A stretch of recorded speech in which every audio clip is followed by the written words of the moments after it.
एक होता है घर में शिवलिंग और एक होता है मंदिर में शिवलिंग। एक होता है 12 ज्योतिर्लिंग में शिवलिंग, एक होता है कुबेरेश्वर धाम का कंकर शंकर। घर के शिवलिंग में और मंदिर के शिवलिंग में क्या अंतर है? तो एक तो आप अपने स्मरण में रखें कि जो घर का शिवलिंग होता है वो उठाकर थाली में रखकर उसको स्नान करा दिया जाता है। बोलो सही है?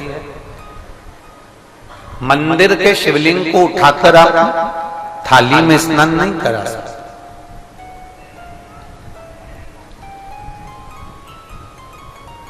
मंदिर के शिवलिंग को आप थाली में उठाकर स्नान नहीं करा पाते। घर के शिवलिंग को आप उठाकर थाली में रखकर पात्र में रखकर उनको स्नान कराकर वापस उनकी जगह पर बिठा देते हो।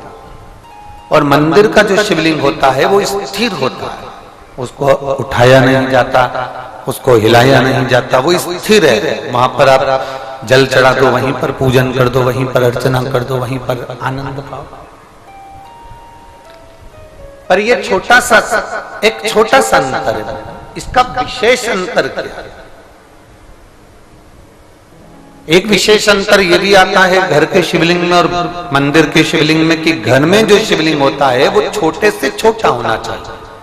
हमने कई बार आप लोगों को कहा कि अपनी हथेली जो होती है उस हथेली पर शंकर भगवान का जो आपकी जलाधारी और जो शिवलिंग है उसको अपनी हथेली पर रख कर देखो और अपने अंगूठे को इस हाथ पर ऐसा रख कर देखो और अंगूठे को उठाकर देखो।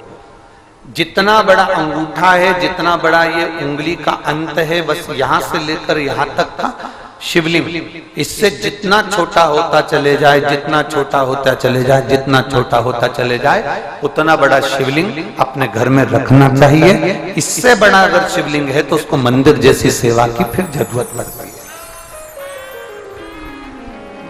घर में जैसे थोड़ा बड़ा शिवलिंग आया, जैसे बड़ा शिवलिंग इस अंगूठे से, इस उंगली से बड़ा शिवलिंग जैसे ही चालू हो जाता है, फिर उसको मंदिर जैसी अर्चना चाहिए।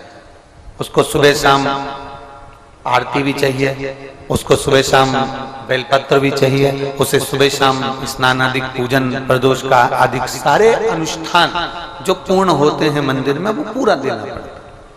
पर घर में जो शिवलिंग होता है ना, उसको तुम 8 दिन अगर स्नान भी नहीं कराए ना तो भी बाबा तुमको कभी श्राप नहीं देता, बाबा तुम्हारा कल्याण ही करता।